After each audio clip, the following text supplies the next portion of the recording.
ผมทีนี้แมวเป้าออนทัวร์อยู่กับน้ำตกทานทิพย์นะครับผมมาเลยครับเอาสูบยังไงกูเลยบ่สู อีกไกลวะนี่ ฝนก็ไม่มีนะครับ เนื่องจาก นี้มันหน้าหนาว ทางทีมงานของ Maple Official ได้เหมารอบของรอบนี้แล้ว สุดยอดมากกูรวยเว้ยอยากอวด ด้วยเงินทุนก่อ38 ล้าน เราได้ทำการคุมพื้นที่และปิดที่นี้เพื่อทำการทำคลิป อย่าเลยฝนไม่มีวันนี้เราก็เดินไปเรื่อยๆนะครับเหนื่อยครับอย่างสุดกูจะพูดอะไรดีวะ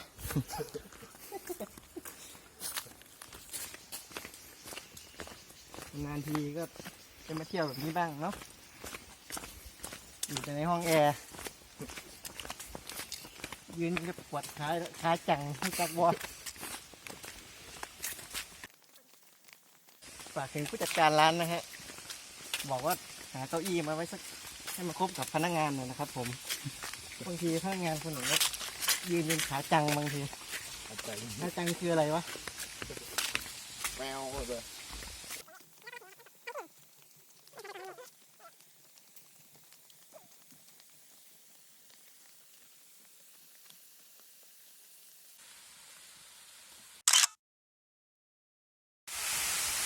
เรียกหาได้เงยคุณเนี่ย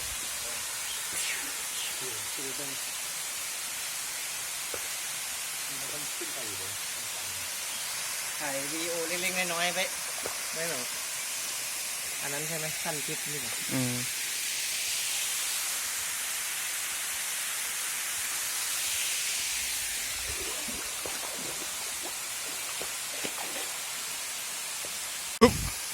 กับการ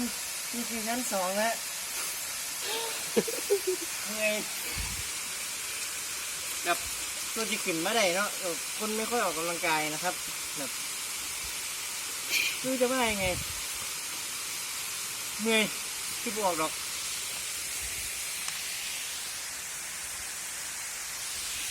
อันนี้ก็เป็นชั้น2ชั้นที่สูงที่สุดจะมีชั้น3อยู่นะครับแต่ว่าคงไม่กล้าขึ้นไปฮะมันสูงมากแล้วไม่ค่อยมีคนขึ้นไปแล้วฝากติดตามแนวเป้าด้วยนะครับผม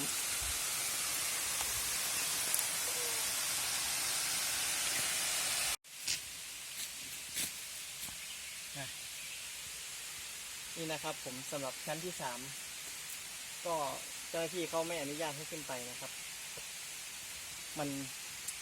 น่ากลัวครับไปอยู่ที่นี้